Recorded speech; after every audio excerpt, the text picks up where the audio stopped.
প্রিয়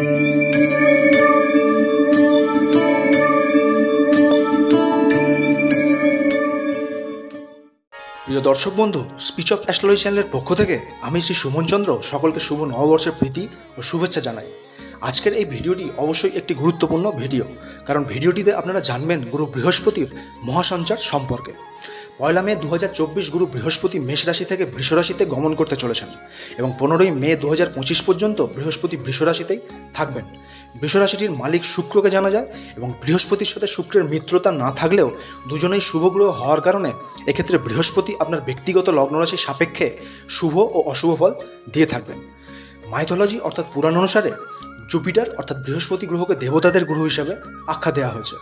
বাস্তবে একজন বৃহস্পতি প্রভাবিত ব্যক্তি সমস্ত জীবন সংসারের মায়ার মধ্যে থেকেও মায়াজালে কিন্তু বদ্ধ থাকে না, অর্থাৎ সংসার ধর্ম করেও ধার্মিকতা ও ঐশ্বরিক ভক্তিতে লীন হয়ে থাকার ক্ষমতা একমাত্র বৃহস্পতির প্রভাবেই ঘটে থাকতে দেখা যায়। দর্শক বন্ধু, অ্যাস্ট্রোসায়েন্স অর্থাৎ জ্যোতির্বিজ্ঞান অনুসারে বৃহস্পতিকে শুভগ্রহ হিসাবেই ধরা হয়ে থাকে, অর্থাৎ এই বৃহস্পতির দৃষ্টি যেভাবে পড়বে সেই ভাব সম্পর্কিত শুভফল মানুষ তার জীবনে পেয়ে থাকবে। এক্ষেত্রে বৃহস্পতি যে ঘরে অবস্থান করে সেই ঘর থেকে পঞ্চম, সপ্তম ও নবম ঘরে তার দৃষ্টি প্রদান করে থাকেন। তো দর্শক বন্ধু, 1 মে গুরু বৃহস্পতির বৃষ রাশিতে এই মহাসঞ্চার তার অবস্থান ও দৃষ্টি সাপেক্ষে বৃষলগ্ন বৃষ রাশির টরাস সাইনের জাতক জাতিকাদের কী ধরনের ফলাফল দিতে চলেছেন এবার সেই বিষয়ে আলোচনায় আসা যাক। বৃষের মানুষেরা মাথায় রাখবেন, আপনাদের জন্মছকে গুরু বৃহস্পতি অষ্টম ও একাদশ ভাবপতি মারগ্রহ হয়ে 1 মে আপনার লগ্নরাশি অর্থাৎ দেহস্থান বৃষে প্রবেশ করতে চলেছেন এবং বৃহস্পতি তার পঞ্চম দৃষ্টি আপনার পঞ্চম স্থান কন্যা রাশিতে, সপ্তম দৃষ্টি সপ্তম স্থান বৃশ্চিক রাশিতে এবং নবম দৃষ্টি আপনার নবম স্থান মকর রাশিতেই প্রদান করবেন। এক্ষেত্রে কী ধরনের ফলাফল আপনি পেতে চলেছেন তা জানার আগে যদি চ্যানেলটিতে নতুন এসে থাকেন তাহলে অবশ্যই চ্যানেলটিকে সাবস্ক্রাইব করে বেল আইকনে প্রেস করতে ভুলবেন না। তো দর্শক বন্ধু, প্রথমেই জেনে নিন গুরু বৃহস্পতির লগ্নভাব বৃষ রাশিতে অবস্থানের ফলাফল। এ সময় আপনার স্বাস্থ্যের দিকে যথেষ্ট ওয়াকিবল কিন্তু আপনাকে হতে হবে। গুরু মারগ্রহ হয়ে আপনার দেহের ওপরে এসে বসায়, এ সময় যদি আপনার দেহে চর্বি বৃদ্ধি পায় তাহলে কিন্তু পরে গিয়ে তা ঘাতক হতে পারে বলে জানবেন। এ সময় আপনার খাওয়া দাওয়ার প্রতি নজর দিতে হবে। তেল, ঝাল, মশলা জাতীয় কোনো স্পাইসি খাবার এ সময় আপনার স্বাস্থ্যহানি করবে বলেই জানবেন। এ সময় আপনার পেটের সমস্যা বৃদ্ধি, কোলেস্টেরল বৃদ্ধি পাওয়া, ফ্যাটি লিভার হওয়া, সুগার বেড়ে যাওয়া কিংবা প্যানক্রাইটিসের মতো কোনো সমস্যা বাড়তেই আপনারা লক্ষ্য করবেন। তো সে বিষয়ে অবশ্যই সঠিক চিকিৎসা করার চেষ্টা করবেন। পেশা আপনার যাই হোক না কেন, এ সময় যদি আপনি অত্যাধিক লাভের আশায় দিনরাত পরিশ্রম করে চলেছেন এবং নিজের শরীরের দিকে খেয়াল রাখছেন না, তাহলে শরীর সম্পর্কিত মহাবিপদ আপনার আসতে চলেছে বলেই জানবেন। এক্ষেত্রে আগে থেকেই আপনারা এই ব্যাপারে ওয়াকিবল হয়ে যান। এ সময় আপনার ইচ্ছাপূর্তির বেশ কিছু বাধা দূর করতে গিয়ে আপনাকে বেশ ভালো রকমের এফোর্টস কিন্তু দিতে হবে বলেই জানবেন। তবে সঠিক এফোর্টস দিলে এ সময় আপনার জীবনের বেশ কিছু অবস্ট্যাকেল আপনি দূর হতেই দেখতে পাবেন। এরপর গুরুর পঞ্চম দৃষ্টি সাপেক্ষে আপনার পঞ্চম স্থান কন্যা রাশিকে গুরু অ্যাক্টিভেট করছেন, যার ফলে এ সময় আপনার প্রেমজ সম্পর্ক থেকে কিছু শুভফল অবশ্যই আপনি পাবেন। গুরু লাভপতি হয়ে অর্থাৎ একাদশপতি হয়ে আপনার প্রেমজ সম্পর্ক থেকে ইচ্ছাপূরণ বা লাভজনিত শুভফল দেবেন বলেই জানবেন। তবে এ সময় প্রেমে অবশ্যই আপনাকে লয়াল থাকার ইঙ্গিত গুরু দিচ্ছেন বলেই জানা যায়। এ সময় সন্তান লাভ হতে আপনার দেখা যাবে। যারা কনসিভের প্ল্যানিং করছিলেন তারা এ সময় থেকে তাতে শুভফল দেখতে পাবেন।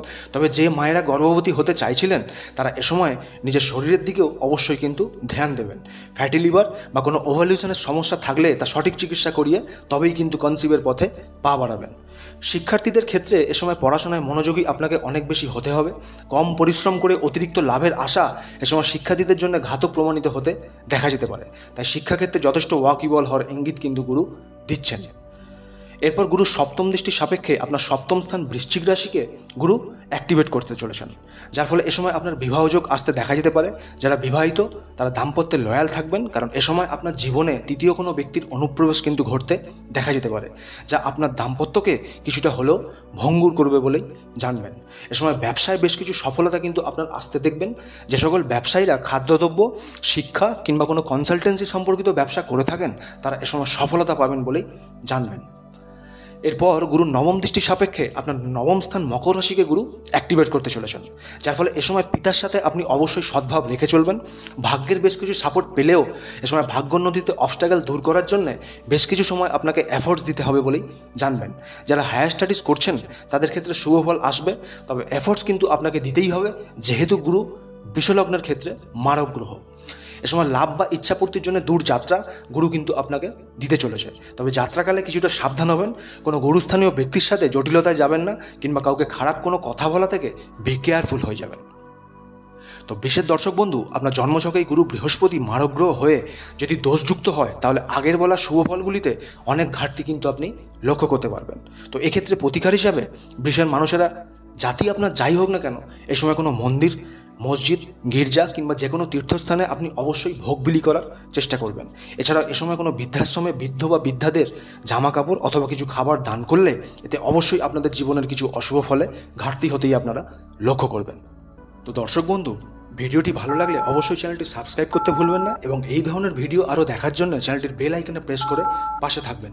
দেখা হচ্ছে পরের ভিডিওতে। সকলে ভালো থাকবেন, সুস্থ থাকবেন। ধন্যবাদ।